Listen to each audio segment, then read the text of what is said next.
known for a long time, so good to have you here. So we'll hear what they have to say.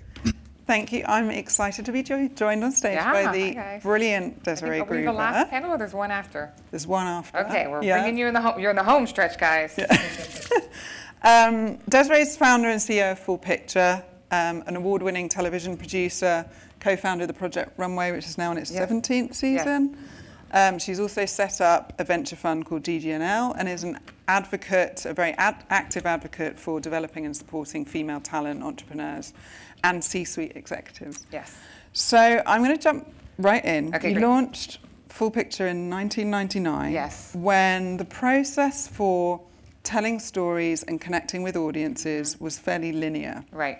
So now all bets are off. There are so many different formats. What advice would you give to people that are launching a new brand or wanting to tell stories and connect with an audience? I think obviously we know it's changing on a daily basis. So in 1999, you had to go through a third party to get endorsement for your brands and your story, and you hoped they would tell your story the way you could see it, and sometimes they wouldn't. So today you get to tell your story direct, and you hope that it's sticky with your fans.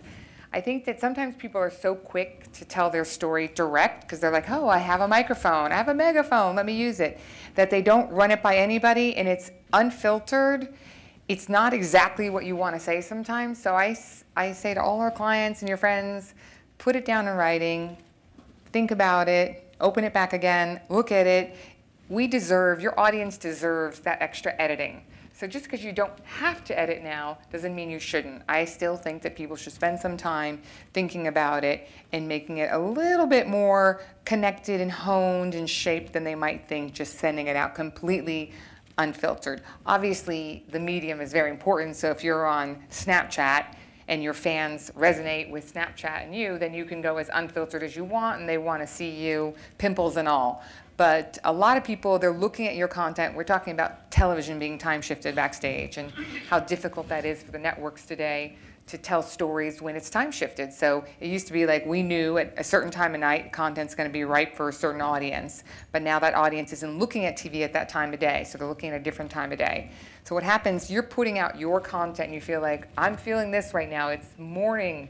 So you're like, morning glory, hallelujah. And that person's looking at it like 2 a.m. and they're like, this jerk.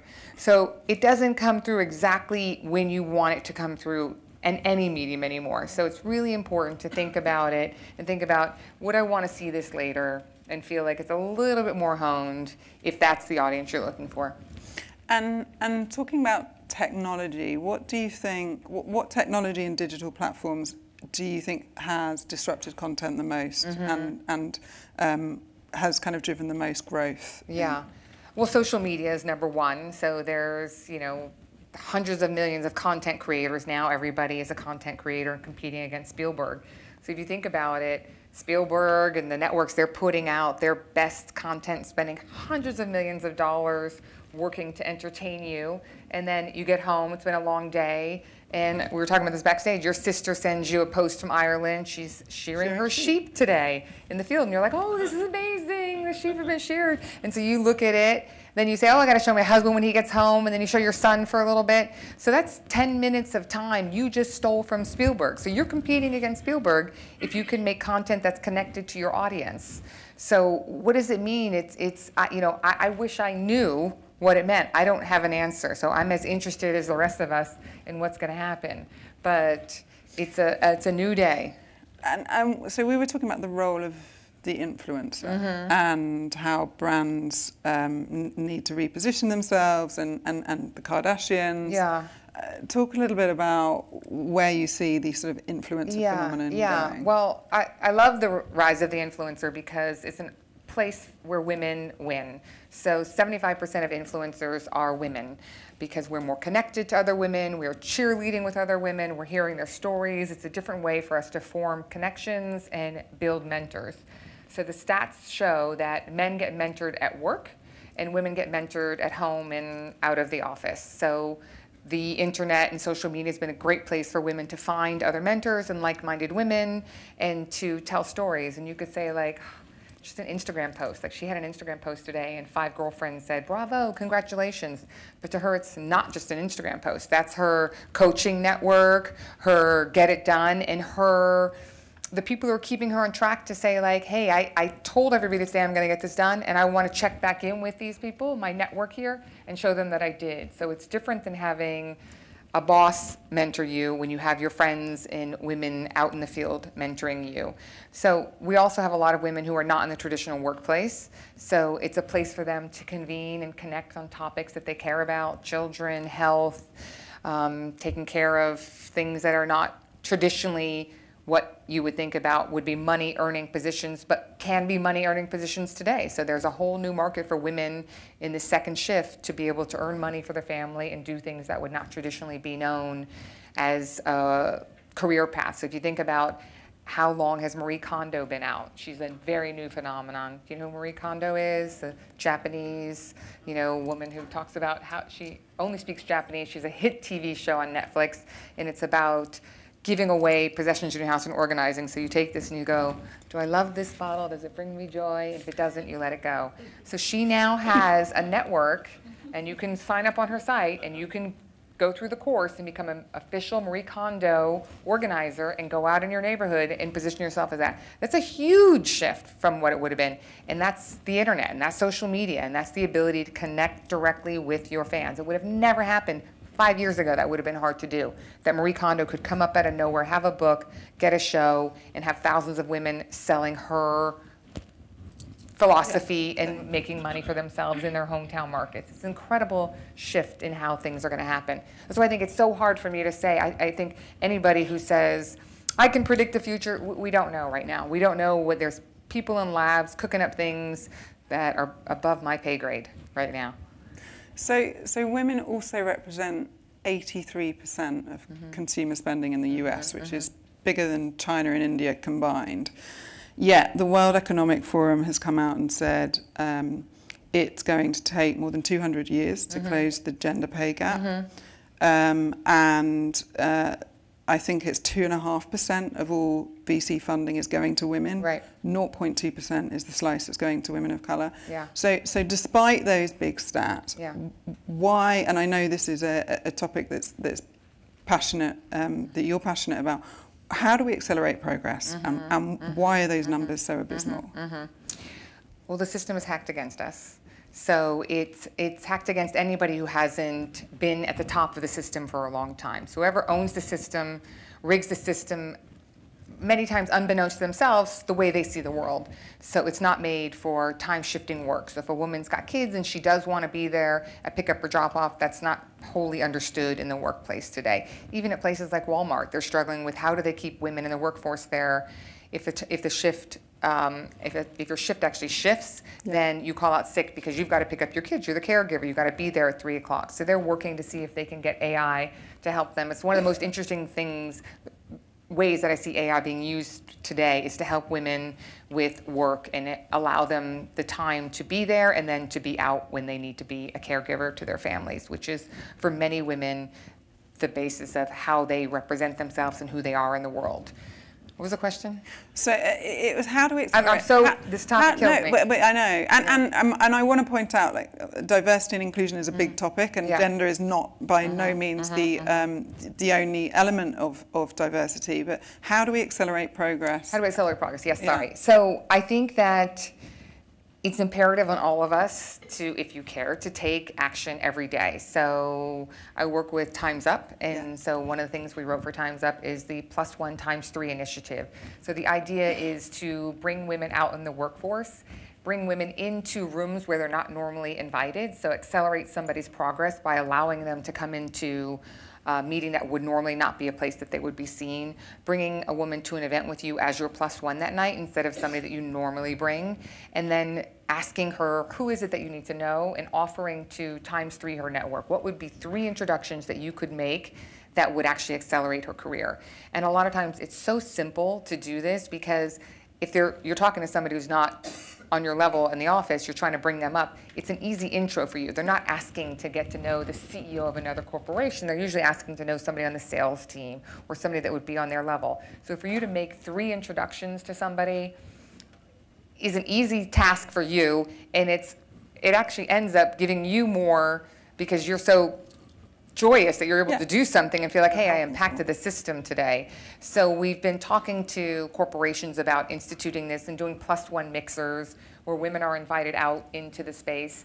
You can't hire who you don't know. It just doesn't happen. So, you know, men keep saying, how can we get more women on boards? Well, it's very hard to just bring in somebody you don't know at all and say, I'm going to hire them. It's usually a network like, oh, I've heard about this person, oh, I saw them here, and then you bring them into your orbit. So if we're not out in the orbit, we're not going to get called on. So the quickest route of action right now is to bring people into the room where it happens. And then one of the things I do is I ask them after, do you have any questions? Was there something in that meeting that didn't make sense to you? And there is so much jargon today, acronyms, the APL, the RTC, the OTT, all these things, and people, I'll come out of the room and go, do you have any questions? They normally go, what is this? Or what is a CAC? And I'm like, oh, it's a customer acquisition. And you know, it's a simple thing that we throw around because it's a jargon in our industry, but it's not jargon, and it's something they hadn't heard and they didn't know. And so those kind of demystifying things and asking somebody like, if you have 2 questions, ask me now. Yeah. It's really helpful. Yeah. Going back to content and brand, and I am going to open it out to the audience shortly. What brands do you look at that are doing this well, that are responding to different formats, that are responding to the multi-generational aspect, that are responding to the kind of live digital format? Who do you look at and kind of go, man, they always get it right? Yeah. I look at really what brands influencers love and why are they loving them. So why are they talking about them? And I equate brand loyalty to a race car driver that, you know, when they get out of the car, they have those patches on their sleeve. And so your fans are basically race car drivers. So you want them walking around with your patch on their sleeve. So if you're Starbucks, you want them wearing Starbucks. If you're Smart Water, I'm a Just Water person. I'm very proud of this packaging, so I carry it around as a statement of myself when I carry this bottle. So you want people to be loyal. Obviously, you want them to use your product, but you want them to be loud. So for me, the brands that allow you to be loud, Starbucks. It's the things that's a daily habit. It's something that people are going to every day, and it shows your cool factor. Somebody else might be a Dunkin' Donuts person. So Dunkin' Donuts, didn't they just rebrand? They're not Dunkin' Donuts. It's called Dunkin's Coffee now, Dunkin' Coffee. Yeah. It's really a coffee shop. It's not a donut shop. You buy donuts once a week on Saturday morning, but you're buying coffee 3 times a day. So Dunkin' Donuts is now Dunkin' Coffee. So it's those brands that people interact with in a daily basis and connect with, and there's a little charm that you're allowed to add your own personality to it. So when you go to Starbucks and the barista writes your name wrong, I had a friend the other day and her name's Jane, J-A-N-E, and her whole life felt like she's been a plain Jane. And that day she told the barista Jane, and he spelled it J-A-Y-N-E. And she was like, look at this. She's like, I'm a millennial. And on Instagram, it got 50 comments. We're all laughing because we know her whole life she's been plain Jane. And that day she was Jane with a Y. And so there's the context is the medium that it served to me. So I know Jane, and when I see that come through like that, it's on Instagram. It's a place that we're connected, that we're cheerleading her. So all these things come together in that moment, and Starbucks was a great brand place for us to have fun. And then Starbucks had to be okay with the fact that we took their brand and put it in a different context. And they have no idea what that means when they see that Jane. It doesn't mean anything to them. Yeah. But their brand was a part of my community and my language. So I think when brands allow themselves to be that connected to you and your story, that's when they get the biggest lift. Including Game of Thrones. Yes. Questions from the audience? David, I know you have a question. Oh, you want a question? Well, there's somebody who's got a better question than me. She's got her hand up. Okay. Hi, my name is Asosi Gadaro. I have a company called Nexstar and run an organization called Black Women Talk Tech. Okay. And I was just curious about kind of how are you using technology to kind of fuel your business? Mm-hmm. And are you actually partnering with any startups to kind of solve problems that you're trying to solve? Mm-hmm. Mm-hmm. We use technology as I'm not tech first. I'm not a tech-enabled business. So I'm really in the people business. I'm in people and helping them tell their stories and connecting with other people. So technology I use it in that it's in my hand and my phone and the social networks. We are looking for great female-founded businesses that talk about diversity. So we are absolutely culture scouts on a daily basis and trying to find like-minded people that we can bring into the fray and help us break the patterns. One of the things I've challenged my company right now is to talk about pattern breaking energy. Like, what are we doing every day to break the pattern of the way we did it a week ago? Because you don't need to do the things you did a week ago. We can do something new because that's things are bubbling up on a daily basis.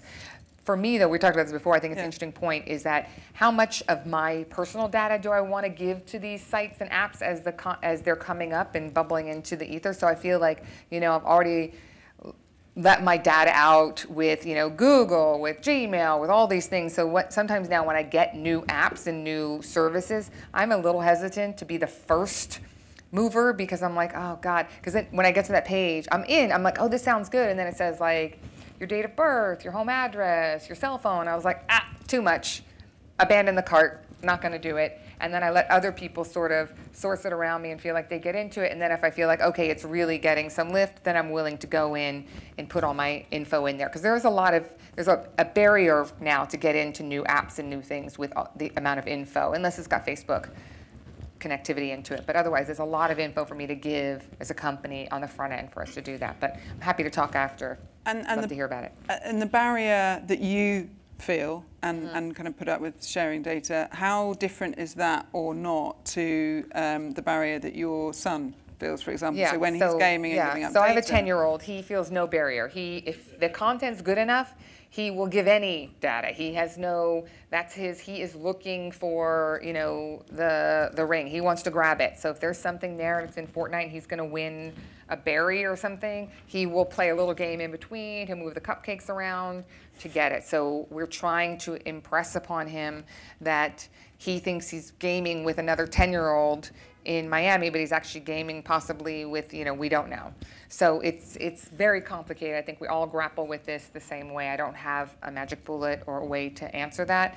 It's just been, I think it's the day and age. I'm sure when I was little, my parents, I rode my bike to school and they were like, don't talk to strangers. And somebody rolled down their window, like, ride faster. So it's the same kind of thing. You got to hope that there's some little self-guiding mechanism in there that can help him stay safe, but it's definitely the Wild West. I realize that. Meilin Fang, IEEE and People-Centered Internet. We have ingredients labeled on our food. And I wonder, with 83% of purchasing power in the hands of women, do you think that purchasing decisions would go differently if we actually labeled the board composition and the senior leadership composition of the companies we're making purchases from? I do.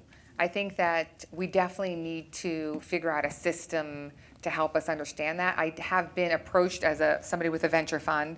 I've met some women who've come to me and they have companies and catalogs that have curated women-only products, and they have not gained velocity yet. So there are moments of people pushing that out there. I think at the end of the day, as I just said, I'm willing to give up my data if the product is good enough. So I don't know that a customer will say, hey, this product is not as good as this one or not as cheap. Price is a big thing, that they would do it. I would do it, but I'm not your average Joe customer. So we've got a problem because the digital home today looks like a man cave. It is not supporting the elderly, the children, and so on. So I think we need to vote with our wallets. I agree with you 100%, and I'm all ears if we can figure out a solution to this. I would love, love, love to spend my money behind female entrepreneurs. I invest in them. Alicia? What opportunities do you see between the intersection of content, programming, interactivity, and commerce or consumer revenue?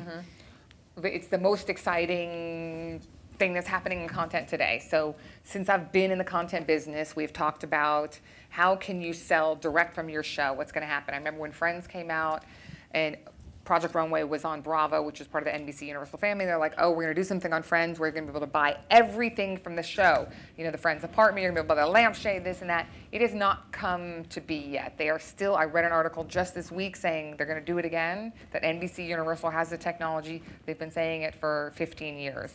The problem is the pipeline between filming content and how to buy. So this chair if this piece doesn't go up for 8 weeks and this chair is no longer available, you can't buy it. So that's what happens in the content world. That's where the lag is just too heavy for people to handle. The manufacturers don't want to keep product in inventory waiting for the show to come out. So that's where even the fashion on shows is pretty much gone by the time the show comes to air. Now the internet and Instagram, that's a perfect ground, stomping ground for this to happen. And I think that I would absolutely, when I'm in flow state and I'm there on my Instagram and I'm so hyped up about something, I will hit buy, and I would love it if it came through. So that's what we're seeing right now. And then it's up to the brands to be able to do that. So Kylie Jenner is one of our clients. She is 100% equipped to do that. She's Gen Z. She was raised like this. This is how she consumes product, and this is how her fans want to consume it. I used to want to go to the mall, mill around, get a bag, come home with some bags. I felt like, oh, I have something, I did something. So today, one of the things that we are finding, this is a lot of points in one question here, is that the packaging, so packaging and sustainability, the packaging is not great. So you send somebody a lip gloss and it has, it comes in a box, comes with bubble wrap, and then it comes with a little paper packaging around it, a box. The kids want that unwrapping process because for them, that is the experience. So we've talked about, can we get rid of these packaging that you don't need, but they actually want it. For them, the unboxing is part of the experience of buying the product. So if you take away that, so there's so many, it's such a balance, you know what I mean? I wish it was like just a straight shot and we could say, hey, these are women-founded products, buy them now, they're the best. It's not black and white in anything, and in commerce, it's certainly not black and white. And then you get the product home, you were, so engaged when you hit buy, and you get it, and you're like, it's not what I want. So that's why they still have to surprise and delight you. When you receive the package, it has to be good. And you hope that that person's in the same mindset they were when they bought it, that they keep the goods. And then that's the magic bullet for any brand. And once you have something in somebody's hands, and they keep it, and they're carrying your brand, that's what I said, that's the patch on the sleeve. Then I have your brand in my purse. I put the lipstick in my purse, I come out the next day, I'm showing my friends, oh look, I got the lip gloss. That's when your fans are loyal, but they're loud. So that's the holy grail. And the drop has now replaced them all. Yeah, isn't it? The drop has replaced them all. Yeah. Desiree, we're out of time, sadly. Thank you so much. Yes, that was thank great. You guys. Thank you. It was fun.